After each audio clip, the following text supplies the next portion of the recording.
at least for now. So the threats for our WFA weather alert days, that's actually going to be quarter-size hail, wind gusts of 60 miles an hour, and yes, some heavy rain. We'll see how fast the system moves. Now, if it were to move faster, then flooding wouldn't be an issue, but we're just going to have to watch that very closely. On Wednesday, though, during the day, there will be a very low tornado threat, so we're going to have to watch that very closely. So what you need to do is just stay updated with the latest forecast, have a way to receive those warnings, and the best way to do that is by downloading the WFA app. Right now, we do have lots of sunshine. This is our DFW airport camera and a temperature of 70 degrees. Again, lots of sun right now. Looking at satellite and radar, we do have a little bit more cloud cover in the south and west, and I expect those clouds to start to pick up a little bit more, I think, later this afternoon. There's also going to be a slight chance of an isolated shower today as well. But later this evening, we're still looking partly cloudy. I think rain chances move out of here for this evening and overnight tonight, but clouds will still be there. And kind of the same thing on Monday. On Monday, we're going to see mostly cloudy skies. Any rain and storm chances, I think, are going to stay way out to the west during that time. Once we get into Tuesday morning, we're going to start out very cloudy. I think we're going to keep the clouds around during the day, but by Tuesday evening, now the data is starting to bring in the rain and storms. Again, that's still going to be way out to the west, but Tuesday night to Wednesday morning, the coverage should expand a little bit more farther to the east. Now, as far as Dallas and Fort Worth, I do think there will be a pretty good chance of seeing those showers and storms as early as Tuesday evening, Tuesday night.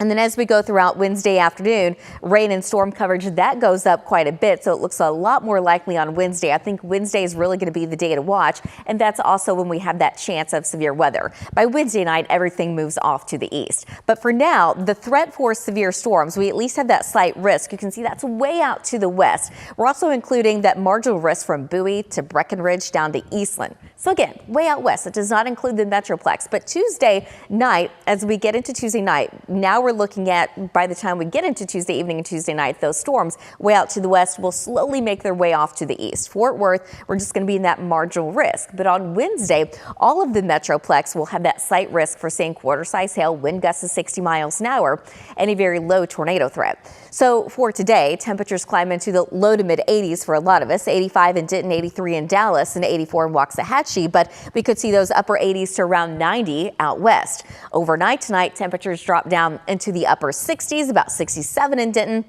67 in Corsicana, and 68 tomorrow morning in Granbury.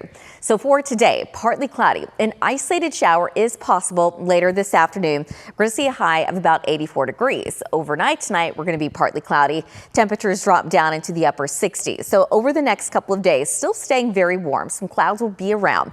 On Tuesday, I think during the day, it looks pretty quiet. But by the time we get into Tuesday evening, Tuesday night, the rain and storm chances go up. They do become a lot more likely on Wednesday. On Thursday, we're dry. Temperatures back in the low 80s. Friday, also dry. So there's really only a couple of days we're watching very closely this week. But by the time we get into next weekend, the rain and storm chances, they do go back up. Temperatures go down into the upper 70s, but that's normal for this time of year. Looking at the second half of that 14-day, we still have nearly daily rain and storm chances right now. Overall chances are low, and a lot of that's going to change by the time we get there. So we'll fine tune it as we get closer. Tiffany, back to you. Thanks so much, Cassie.